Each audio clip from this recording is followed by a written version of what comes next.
Break के बाद आप सभी का बहुत स्वागत है। दिल्ली से इस वक्त की बड़ी खबर आ रही है। मुरलीधर मोहल की बात भी बताएंगे, लेकिन इससे पहले आपको बड़ी खबर दे दें कि 18वीं लोकसभा में यूपी से संभावित नाम भी सामने आ गए हैं। वो संभावित सांसद जिन्हें आज मंत्री पद की शपथ ले सकते हैं, राजनाथ सिंह, जयंत चौधरी, जितिन प्रसाद मंत्रिमंडल में शामिल हो सकते हैं। SP Singh Baghel, Pankaj Chaudhary, Anupriya Patel, BL Verma, Kamlesh Paswan Modi cabinet में शामिल हो सकते हैं। तो यूपी के वो संभावित नाम जो आज शाम दिल्ली में जो भव्य समारोह होगा, शपथ ग्रहण समारोह, उसमें मंत्री पद की शपथ ले सकते हैं। अगर बात कर ले कुल सांसदों की, तो कुल 63 सांसद जो है वो मंत्री पद की शपथ आज ले सकते हैं।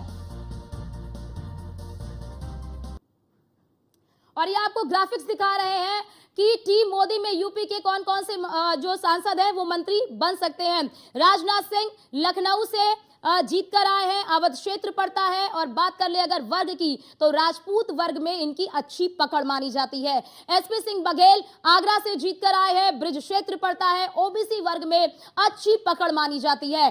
पंकज चौधरी महाराजगंज से जीत कर आए हैं, पूर्वांचल का यह क्षेत्र है और ओबीसी वर्ग में अच्छी पकड़ मानी जाती है। जितिन प्रसाद बड़ा नाम, पीलीभीत से जीत कर आए हैं और पश्चिमी यूपी का यह क्षेत्र पड़ता है और इनकी बात कर ले तो ब्राह्मण चेहरा माने जाते हैं। और अनुप्रिया पटेल मिर्जापुर से आती हैं और मिर्जापुर पूर्वांचल का क्षेत्र है और ये ओबीसी वर्ग से आती हैं, यानी कि ओबीसी में इनकी अच्छी पकड़ है। जयंत चौधरी बागपत से आते हैं और बात कर ले तो पश्चिमी यूपी में ये पड़ता है और ओबीसी वर्ग में इनकी अच्छी पकड़ है। बीएल वर्मा बदायूं की बात कर ले, बदायूं से आते हैं और सबसे बड़ी बात ये है कि इनकी अगर बात कर ले तो ये पश्चिमी यूपी में आता है और ये ओबीसी वर्ग में इनकी अच्छी खासी पकड़ है।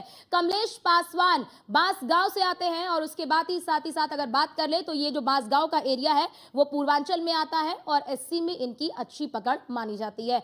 तो ये वो नाम है यूपी के जो आज जब शपथ ग्रहण समारोह होगा तो ये सांसद आज मंत्री पद की शपथ ले सकते हैं मोदी 3.0 में। तो हम आपको ग्राफिक्स के जरिए दिखा रहे हैं वो नाम, वो क्षेत्र कि किस क्षेत्र में कितना प्रभाव पड़ता है, किस वर्ग में कितना प्रभाव पड़ता है और किस तरह से बीजेपी इस पूरे चार्ट के जरिए जो हम आपको दिखा रहे हैं, जो ये पूरा ग्राफिक्स दिखा रहे हैं, किस तरह से हर एक वर्ग को, हर एक क्षेत्र को साधने की पूरी कोशिश की जा रही है, क्योंकि यूपी में तगड़ा झटका लगा है बीजेपी को। जो अनुमान लगाए जा रहे थे, जो आशाएं लगाई जा रही थी, आशा के मुताबिक वो परिणाम नहीं आए हैं। तो इस बार ये हम आपको ग्राफिक्स के जरिए दिखा रहे हैं कि कौन कौन से वो नाम हैं और किन किन नामों को जगह मिल सकती है। ये तस्वीर आप देख सकते हैं, ये तस्वीर है जब नरेंद्र मोदी जो कि इस वक्त कार्यवाहक प्रधानमंत्री हैं, शाम को आज शपथ लेंगे, तीसरी बार देश के प्रधानमंत्री के रूप में शपथ लेंगे। उससे पहले सभी जो संभावित नाम है उनके साथ उन्होंने चर्चा की और चर्चा के दौरान बताया कि किस तरह से 100 दिन का जो रोड मैप तैयार किया गया है, उस रोड मैप में किस तरह से काम करना है। ये पहली पंक्ति आप देख सकते हैं कि पहली पंक्ति में साफ तौर पर अमित शाह, राजनाथ सिंह, जितिन प्रसाद, अनुप्रिया पटेल और सबसे बड़ी बात आप देख सकते हैं कि धर्मेंद्र प्रधान, प्रहलाद जोशी, ज्योतिरादित्य सिंधिया और इसी के साथ ही शिवराज सिंह चौहान, गिरिराज सिंह, मनोहर लाल और जेडीयू से भी कई जो हैं सांसद इसमें शामिल हैं। बात कर ले हम के जो अध्यक्ष हैं जीतन राम मांझी, वो भी हैं और कुमार स्वामी भी इसमें साफ तौर पर नजर आ रहे हैं और हरदीप सिंह पुरी जो कि मोदी 2.0 में पेट्रोलियम मंत्री रहे हैं, उनका भी नाम अब चल रहा है, वो भी इस पाठशाला में साफ तौर पर आप देख सकते हैं। धर्मेंद्र प्रधान जो कि शिक्षा मंत्री रहे 2.0 में, वो भी आप देख सकते हैं कि उड़ीसा से आते हैं। किस प्रकार से उड़ीसा में इस बार वहां पर इन्होंने जिस तरह का काम किया है, वहां पर सत्ता बदली है, तो हाल माना जा रहा है कि इन्हें भी एक अच्छा मंत्रालय दिया जा सकता है। और ये वो नाम और वो चेहरे हम आपको तस्वीरों में दिखा भी रहे हैं। निर्मला सीतारमण, हालांकि माना जा रहा है कि निर्मला सीतारमण क्योंकि वित्त मंत्रालय इनके पास था और ये भी कहा जाता है कि निर्मला सीतारमण जो कि 5 साल का इन्होंने अपना कार्यकाल पूरा किया वित्त मंत्री के तौर पर, और साफ तौर पर इस बार उन्हें क्या वही पोर्टफोलियो दिया जाता है या फिर नहीं दिया जाता, क्योंकि इससे पहले वो रक्षा मंत्रालय भी संभाल चुकी हैं। तो अब ऐसे में इस बार उन्हें क्या पोर्टफोलियो दिया जाता है, फिलहाल ये देखने वाली बात होगी।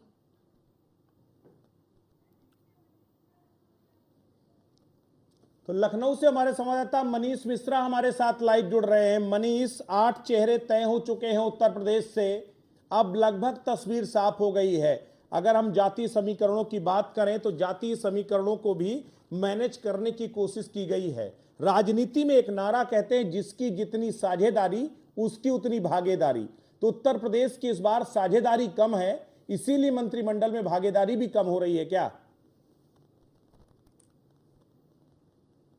तौर से देखिए, जिस तरह से रिजल्ट आया है ब्रिजेश जी, उसमें कहीं ना कहीं 33 सीटों पे अगर आप ओवरऑल बात करेंगे तो 9 सांसदों को मंत्री बनाया जा रहा है, जिसमें राजनाथ सिंह हैं, जयंत चौधरी हैं, हरदीप पुरी क्योंकि राज्यसभा सांसद है पर उत्तर प्रदेश से आते हैं इसलिए उनको भी उत्तर प्रदेश के सांसदों में गिना जाएगा। Jitin Prasad, Anupriya Patel, Pankaj Chaudhary, S C Baghel, BL Verma और कमलेश पासवान।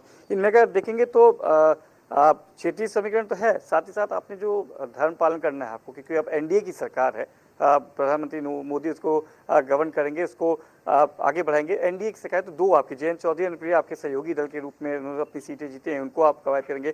बाकी आप देखेंगे तो रुहेलखंड की बात करेंगे, बुंदेलखंड की बात करेंगे, उत्तर प्रदेश के अवध क्षेत्र की बात करेंगे, ब्रज क्षेत्र की बात करेंगे, तो 6 संगठन क्षेत्र हैं उनमें से भी लाया गया है और सभी जातियों के समीकरण को भी कहीं ना कहीं इसमें बैठाने की कवायद की गई है। सबसे बड़ी बात यह है कि मनीष, इस बार अगर क्षेत्रवार, आपने चूंकि क्षेत्र की बात की, क्षेत्रवार अगर आप देखें तो पूर्वांचल को वेटेज ज्यादा है।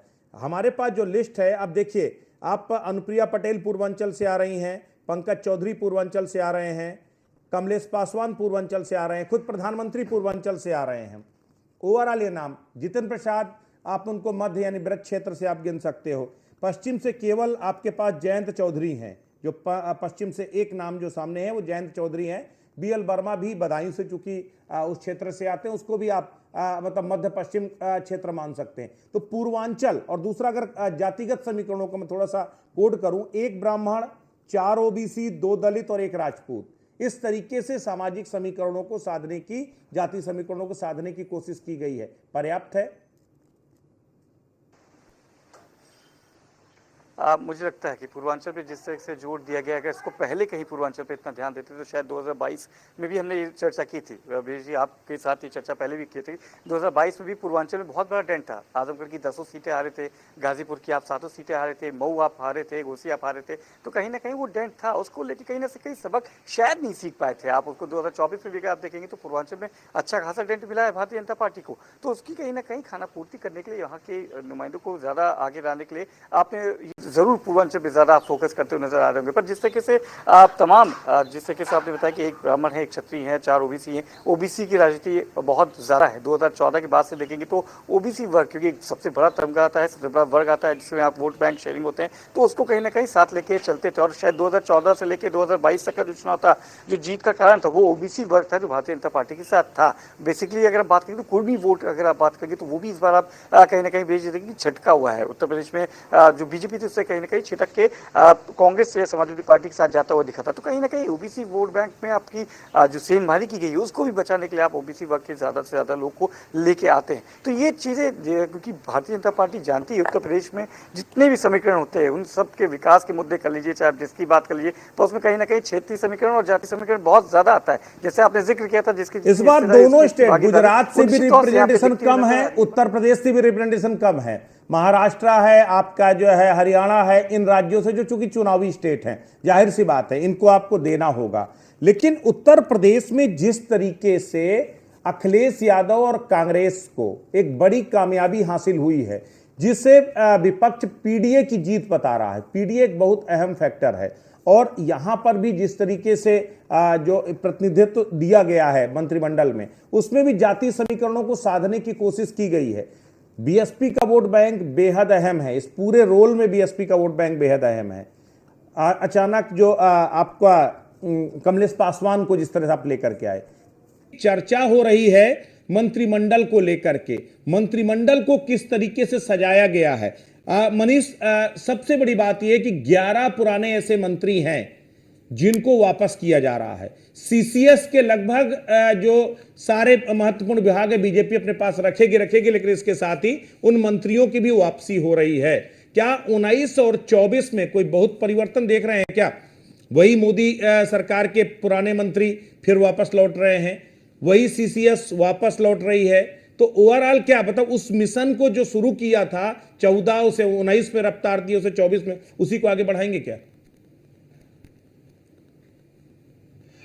देखिए निश्चित तौर से ब्रिजेश जी की प्रधानमंत्री मोदी की क्वालिटी की वो बहुत ज़्यादा चेंजेस नहीं लेते हैं, और खासतौर से अपने जो आसपास के लोग होंगे या फिर आपने जो उनके जिस हिसाब से सीसीएस की बात करेंगे, फिर मंत्रिमंडल के जो खास विभाग होंगे उसमें आप देखेंगे तो बीजेपी के जो उनके खास होंगे प्रधानमंत्री मोदी के जो विश्वसनीय लोग होंगे उनको ही वहाँ पे दिया जाएगा। हालांकि जिस तरीके से कवायद जब शुरू हुई थी तब देखा गया था, चाहे जेडीयू की बात करेंगे चाहे डीडीपी की बात करेंगे, जरूर एक बड़े मंत्रालयों की मांग की गई थी, चाहे वो शहरी परिवहन हो, चाहे शहरी विकास हो, चाहे रेल मंत्रालय हो, ऐसे मंत्रालयों की एक जरूर मांग की गई थी। पर देखना होगा कि प्रधानमंत्री नरेंद्र मोदी उनको खुश कर पाते हैं क्या, कोई और मंत्रालय देते हैं फिर उसी मंत्रालय देके उनको नाराज नहीं करने से बचते हुए नजर आएंगे। पर जिस सबसे आप बात है, आर.के. सिंह है, स्मृति ईरानी है, अर्जुन मुंडा है, अजय भट्ट है, मेनका गांधी है, संजीव बालियान है, साध्वी निरंजन ज्योति है, मीनाक्षी लेखी है, राजीव चंद्रशेखर है, नीतीश कार्मिक है, अजय मिश्रा टेनी है, सुभाष सरकार है, जॉन बर्ला है, भारती पवार है, अश्विनी चौबे, राव सिंह दानवे और कपिल पाटिल, नारायण राणे, ऐसे तमाम मंत्री हैं जिनका प्रोटोकॉल अब उनके साथ नहीं रहेगा। तो निश्चित तौर से एक बड़ी इस बीच में एक चीज और जोड़ता हूं मनीष, 12 मंत्री ऐसे जो सहयोगी दलों से बीजेपी 12 मंत्री बनाने जा रही है, मतलब जिसमें अलग अलग सहयोगी हैं, वो फिर चाहे आपके जो है जेडीयू से हो, चाहे आपके जो है टीडीपी से हो, या फिर यहां पर जो है आरएलडी है, अपना दल है, ये सभी 12 मंत्री बनाए, यानी 240 के बाद जो 52 सीटों में 12 मंत्री सहयोगियों को, तो इस बार सहयोगियों को पूरा वेटेज मिल रहा है। पोर्टफोलियो में भी मारकाट बचेगी या सब कुछ स्मूथ चल जाएगा? देखिए बात करेंगे अगर ये नहीं बात देता, और आप चैनल देने के बाद अगर आप देखते हैं किस तरीके से जो आपके कैंडिडेट्स हैं या फिर आपके जो जिस तरह से मंत्रालय आप देंगे, मंत्रालय देने के बाद यकीनन अगर आप देखेंगे तो कहीं ना कहीं, क्योंकि बीजेपी की गवर्नमेंट है और प्रधानमंत्री नरेंद्र मोदी भी लगते कहा जाता है कि वो जो सब लोग हैं उनको सबका साथ लेके चलते हैं, कहीं ना कहीं उनको नाखुश करने की कवायद में नहीं रहते, उनको नाखुश नहीं किया जाएगा, इसकी कहीं ना कहीं पूरी कोशिश की जाएगी। और ये एक डिफिकल्ट टास्क रहेगा, क्योंकि आप चाहे 2001, 2, 7 और 12 का आप देखेंगे बतौर चीफ मिनिस्टर, 14 और 19 का आप देखेंगे बतौर प्राइम मिनिस्टर, तो कहीं ना कहीं फुल फ्लैश गवर्नमेंट लेके चलते थे जो हो, या फिर यहां पर जो है आरएलडी है, अपना दल है, ये सभी 12 मंत्री बनाए, यानी 240 के बाद जो 52 सीटों में 12 मंत्री सहयोगियों को, तो इस बार सहयोगियों को पूरा वेटेज मिल रहा है। पोर्टफोलियो में भी मारकाट बचेगी या सब कुछ स्मूथ चल जाएगा? देखिए बात करेंगे अगर ये नहीं बात देता, और आप चैनल देने के बाद अगर आप देखते हैं किस तरीके से जो आपके कैंडिडेट्स हैं या फिर आपके जो जिस तरह से मंत्रालय आप देंगे, मंत्रालय देने के बाद यकीनन अगर आप देखेंगे तो कहीं ना कहीं, क्योंकि बीजेपी की गवर्नमेंट है और प्रधानमंत्री नरेंद्र मोदी भी लगते कहा जाता है कि वो जो सब लोग हैं उनको सबका साथ लेके चलते हैं, कहीं ना कहीं उनको नाखुश करने की कवायद में नहीं रहते, उनको नाखुश नहीं किया जाएगा, इसकी कहीं ना कहीं पूरी कोशिश की जाएगी। और ये एक डिफिकल्ट टास्क रहेगा, क्योंकि आप चाहे 2001, 2, 7 और 12 का आप देखेंगे बतौर चीफ मिनिस्टर, 14 और 19 का आप देखेंगे बतौर प्राइम मिनिस्टर, तो कहीं ना कहीं फुल फ्लैश गवर्नमेंट लेके चलते थे। जो महाराष्ट्र के उप मुख्यमंत्री देवेंद्र फडणवीस भी कुछ कह रहे हैं, जरा सुनते हैं। त्यासोबत रामदास आठवलेजी हे देखील पुन्हा सरकारमध्ये सामील होत आहेत आणि रक्षाताई खडसे आणि मुरली अण्णा मोहोळ यांच्यासारखे अतिशय तरुण खासदार हे देखील मंत्रिमंडळात सामील होत आहेत, याचा मला अतिशय आनंद आहे। प्रतापराव जाधव यांच्यासारखा विदर्भातला एक अत्यंत अनुभवी अशा प्रकारचा नेता आणि ज्येष्ठ खासदार हे पण मंत्रिमंडळात येत आहेत। बिल्कुल ये थे देवेंद्र फडणवीस जो कुछ कह रहे थे। वो दरअसल इनके चेहरे पर इस वक्त बहुत बड़ी जिम्मेदारी है। एनसीपी पवार गुट नाराज है, उनको भी न्योता नहीं मिला, आपस में ही रार चल रही है, उन्हें समझाने में जुटे हुए। इनसे अलग अगर उत्तर प्रदेश की बात करें, मनीष चूंकि हमारे साथ जुड़े हुए हैं, उत्तर प्रदेश की राजनीति में इस बार सहयोगियों की तरफ से वो मदद बीजेपी को नहीं मिल पाई। चाहे निषाद पार्टी की बात करें, अपने ही उन्हीं बेटे हार गए। राजभर की बात करें, घोसी से राजभर हार गए, उनके बेटे हार गए। अगर हम बात करें आरएलडी की, तो आरएलडी अपनी दोनों सीटें जीतने में तो कामयाब हुई, लेकिन आरएलडी की वजह से बीजेपी को जो मदद मिलनी थी वो नहीं मिल पाई है। अब इस तरह प्रिया पटेल अपनी सीट बचा पाई, दूसरी सीट वो हार गई। तो ओवरऑल आपको क्या लगता है, जितना प्रतिनिधित्व दिया गया है सहयोगियों को वो भी ठीक ठाक है, लेकिन चेहरे सबके गिरे हुए हैं इस वक्त, खासकर राजभर साहब के? निश्चित तौर से विजय जी, क्योंकि उत्तर प्रदेश में जिस तरीके से हुंकार भरी गई थी और जिस तरीके से कह सकते हैं, जब चुनाव शुरुआती दौर पे था, जब गठबंधन आपके हुए थे, जब ओम प्रकाश राजभर वापसी किए थे, जयंत चौधरी से जब आपने गठबंधन किया था, तो कहीं ना कहीं उस समय आप देखेंगे तो कह सकते हैं कि एक कॉन्फिडेंस लेवल था, पर उसको चुनाव आते आते वो ओवर कॉन्फिडेंस में बदल गया। कॉन्फिडेंस एक अच्छी बात होती है, पर ओवर कॉन्फिडेंस से आप चले गए। तो अब सबसे बड़ी चीज थी कि आप लोकसभा के चुनाव जब आता है तो आप फिर यहाँ पे आप प्रधानमंत्री नरेंद्र मोदी के नाम पे चुनाव लड़ने चले गए थे। आप अपने क्षेत्र विभाग, आपने जिस तरीके से आपकी स्ट्रेटजी थी वो आपने शायद काम नहीं की थी। और सबसे बड़ी मैं कहूंगा आपकी बात बीजेपी की स्ट्रेटजी थी जी, क्योंकि आपने भी बहुत करीब से देखा उत्तर प्रदेश को। कभी भी जो उत्तर प्रदेश का प्रभारी होता है वो लगातार उत्तर प्रदेश में प्रवास पे रहता था, पर इस बार की तरह विजय पांडा वो खुद अपना चुनाव मैनेज कर रहे थे उड़ीसा से बैठ के। उनका मेरे ख्याल से 1 या 2 बार उनका प्रवास हुआ था उत्तर प्रदेश में। तो जब आपकी स्टार्टिंग में ही आपने जब देखा किस तरीके से आपने जो जिनको प्रभाव दिया था वो जब यहाँ पे नहीं रहे, तो निश्चित तौर से कहीं ना कहीं टीम में एक डिसबैलेंस वहां से नजर आने लगा था।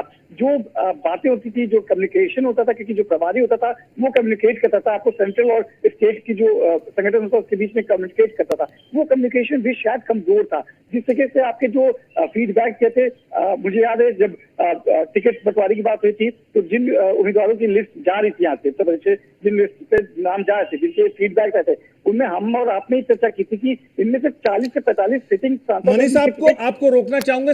गोरखपुर से हरेंद्र भी हमारे साथ जुड़ गए हैं। हरेंद्र, बांस गांव से इस बार जो है पासवान जी को मौका मिल ही गया, 4 बार से बेचारे सांसद बनते जा रहे हैं। जो है क्या लगता है कितना बड़ा ये जो है गेम चेंजर हो सकता है? देखिए, अगर गोरखपुर बांसगांव लोकसभा की बात की जाए, कमलेश पासवान को जो इस बार मंत्रिमंडल में जगह मिली है, यह 2027 के लिए काफी कारगर साबित होंगे, क्योंकि ये पासवान समाज के खासतौर से पिछड़ी वर्ग के लोगों में जिस तरह से इनकी पकड़, अनुसूचित जातियों में उतनी पकड़ शायद इधर किसी की है नहीं। पूर्वांचल में 2 मंत्रिमंडल मिला है, खास तौर से पंकज चौधरी और कमलेश पासवान। तो खास तौर से चौथी बार जीत हासिल करने के बाद जो इनको मंत्रिमंडल में जगह मिली है, कहीं न कहीं ये पूर्वांचल में अपनी पैठ और अपनी जो इनके लोग हैं वह खुल करके काम करेंगे और भारतीय जनता पार्टी के लिए खास तौर से एक नई दिशा और दशा तय करने का काम करेंगे। सबसे बड़ी बात है, बीएसपी का वोट बैंक बेहद ही निर्णायक रहा इस बार। बीएसपी ने बड़ी डेंट मारी है। कह रहे थे कि बीजेपी की बी टीम है, लेकिन बी टीम ने ही ए टीम को कहीं ना कहीं सबसे ज्यादा नुकसान पहुंचा दिया। कमलेश पासवान को ला करके क्या पूर्वांचल के, खासकर गोरखपुर के क्षेत्र में जो दलित वोट बैंक है उसको साधने की रणनीति है? जी, आपने बहुत सही बात कही। जो दलित वोट है बहुजन समाज पार्टी में जो कन्वर्ट हुआ था, खास तौर से इस बार हम लोगों ने देखा भी है 2024 के चुनाव में कि बहुजन समाज पार्टी को साधने में कहीं न कहीं सपा और कांग्रेस हावी रहे हैं। लेकिन अगर कमलेश पासवान मंत्रिमंडल में आते हैं तो खासी दलित समाज में जितनी पकड़ इनकी है, दलित समाज भाजपा के तरफ और कमलेश पासवान के तरफ झुकाव दिखाएगा और खासतौर से इसका बीजेपी को बहुत फायदा होगा। बीजेपी को इसका फायदा होगा, लेकिन सबसे बड़ी बात यह है कि पूर्वांचल में अभी भी बीजेपी के लिए एक बड़ी चुनौती है। गोरक्षपीठ और गोरखनाथ की जो वहां पर राजनीति का प्रभाव था उसे तो मुख्यमंत्री योगी आदित्यनाथ ने बनाए रखा है, लेकिन पूर्वांचल में डेंट जरूर लगा है। उसको कैसे मैनेज करेंगे? पूर्वांचल में देखिए, खासतौर से अगर गोरखपुर सहित पूर्वांचल या यूपी की बात करें, जिस तरह से गोरक्षपीठ ने अपनी अहम भूमिका निभाई और खासतौर से उत्तर प्रदेश के मुख्यमंत्री योगी आदित्यनाथ ताबड़तोड़ रैलियां की और ताबड़तोड़ जनसभाओं को संबोधित करके जनता को भारतीय जनता पार्टी के पक्ष में मतदान करने की अपील की। यह तो संयोग है, यह संयोग कहा जाता है कि सीटें कम आई, यह किसी का दोष नहीं है। जब कोई घटना घटित हो जाती है तो एक दूसरे पर दोषारोपण किया जाता है, जिस तरह से इस समय किया जा रहा है। यह संयोग है, संयोग कहा जाए इस 2024 के चुनाव में किसी की गलती नहीं है, न किसी की पकड़ है। लेकिन आज कमलेश पासवान को मंत्रिमंडल कमलेश पासवान का परिवार खुश है कि नहीं? हरेंद्र, पासवान जी का परिवार खुश है या नहीं? इस समय हम पासवान जी के आवास पर मौजूद, आप देख सकते हैं कि लोगों का एक एक करके तांता लगा हुआ है और खास तौर से लोग यहाँ पहुंचे हुए हैं और सब में खुशी की लहर देखने को मिल रही जरा है। बात करने की कोशिश कीजिए उनसे। आप लोग थोड़ा इधर आ जाइए, आप लोग आ जाइए इधर, जल्दी आइए, जल्दी आप लोग आ जाइए। हमारे साथ तो लोग मौजूद हैं, उनके समर्थक जो जानने वाले हैं, जो घर पर सूचना मिलने के बाद पहुंचे हैं। क्या लग रहा है बहुत पासवान खुशी। जी को मंत्रिमंडल में शामिल होना कितना कारगर साबित होगा? पूर्वांचल के लिए गौरव की बात है। पिछड़ी अनुसूचित के लिए भी गौरव की बात है कि माननीय सांसद जी हमारे जो है मंत्री बन रहे हैं। गोरखपुर की धरती के लिए भी गौरव की बात है। देखिए, ये तो सबसे बड़ी हम लोगों के पूर्वांचल के लिए बहुत ही गौरव की बात है कि हमारे सांसद कमलेश पासवान जी मंत्री बन रहे हैं और हम सभी समाज के लोगों का और अच्छे से विकास होगा। क्या लग रहा है कि इनको मंत्रिमंडल में शामिल होने से जो बहुजन समाज पार्टी का वोट था वो भाजपा की तरफ कन्वर्ट हो जाएगा? नहीं, एकदम कन्वर्ट था पहले से ही। इसमें कुछ चाले चल के इस बार हम लोग थोड़ा सा वोट कम पाए, लेकिन अच्छी खासी पकड़ हम लोगों की एससी बिरादरी में है और सांसद जी की है, तो निश्चित तौर पे हम लोग अभी और मजबूत होंगे अपने समाज में। और मुझे क्या लग रहा है कि यहाँ जो है कि गोरक्ष पीठ और कमलेश पासवान दोनों लोग मिलकर पूर्वांचल में गुल खिलाएंगे? बिल्कुल, एकदम अवश्य गुल खिलाएंगे और आने वाले विधानसभा में एक अच्छी खासी हम लोगों की मेजॉरिटी आएगी सामने और हम लोग अपना ताकत उसमें दिखाएंगे वोट के माध्यम से। अभी आप देख रहे हैं कि लोगों का कहना कि वोट के माध्यम से 2027 में आने वाले विधानसभा के चुनाव में खास तौर से अहम पकड़ होगी और धीरे धीरे लोगों का आना भी शुरू हो गया। फूलमाला लोग लेकर के आते नजर आ रहे हैं, मिठाई खिलाते नजर। बस चंद समय है जब शपथ ग्रहण में शिरकत करेंगे कमलेश पासवान और पूर्वांचल के चौथी बार के सांसद जब शपथ ग्रहण में समारोह में बिल्कुल शिरकत हरेंद्र, करेंगे बड़ा तो लोगों मौका के है। अंदर- हर एक समाज के जो नेता हैं वो इसीलिए वो नेता बने क्योंकि उस समाज का विश्वास उन पर था और वो जब केंद्र में या राज्य में कहीं पर भी मंत्री बनते हैं तो पूरा समाज खुश होता है। कमलेश पासवान को भी चौथी बार ही सही, लेकिन अब कम से कम केंद्रीय मंत्रिमंडल में शामिल होने का मौका मिला है तो अब हर कोई सेलिब्रेट कर रहा है। मनीष, अगर हम इस पूरे उसको समझने की कोशिश करें, क्योंकि 2024 ने बीजेपी को कई सबक भी सिखाए हैं, खास करके उत्तर प्रदेश के लिहाज से। विकास तो जबरदस्त हुआ है, लेकिन विकास के साथ साथ जो जाति तिलिस्म था उसे संभवतः तोड़ नहीं पाई बीजेपी।